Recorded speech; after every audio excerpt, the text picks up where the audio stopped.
Simpson cartoon সম্পর্কে তো আপনারা অনেকেই জানেন আই গেস, যেই কার্টুনে অনেক ঘটনাই ঘটার আগেই সেটা কার্টুনে অলরেডি দেখিয়ে ফেলে, অথবা কার্টুনে দেখানো অনেক ঘটনাই পরবর্তীতে এসে মিলে যায়। তো সেই সিম্পসন কার্টুনের অনেক পুরনো একটা এপিসোডে তারা অনেক আগেই এটা দেখিয়েছিল যে 2026 ফুটবল বিশ্বকাপের ফাইনাল ম্যাচ হচ্ছে পর্তুগাল ভার্সেস মেক্সিকোর মধ্যে, এবং সেই ম্যাচে শেষ অবধি ফাইনালে চ্যাম্পিয়ন হয় পর্তুগাল, তাও আবার রোনালদোর গোলে।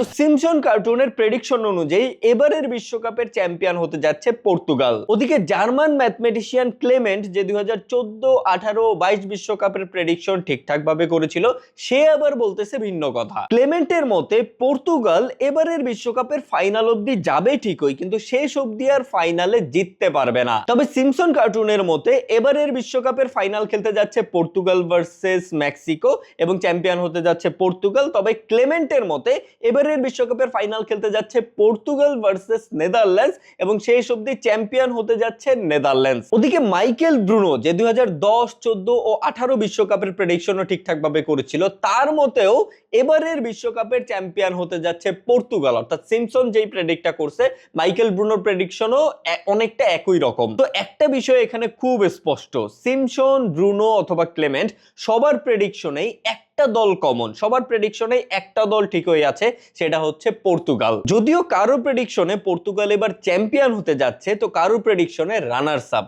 ইভেন পর্তুগালের বর্তমান যেই দলটা, মানে বিশ্বকাপে এইবার পর্তুগাল যেই দল নিয়ে খেলতে যাচ্ছে, সেই দলটাও এ যাবৎকালে পর্তুগালের সবচেয়ে শক্তিশালী দলও বলা যায়। সো শেষ অবধি পর্তুগালই কি এবারের বিশ্বকাপের চ্যাম্পিয়ন হতে যাচ্ছে? শেষ অবধি রোনালদো কি পেতে যাচ্ছে এই বহুল আকাঙ্ক্ষিত ট্রফির ছোঁয়া?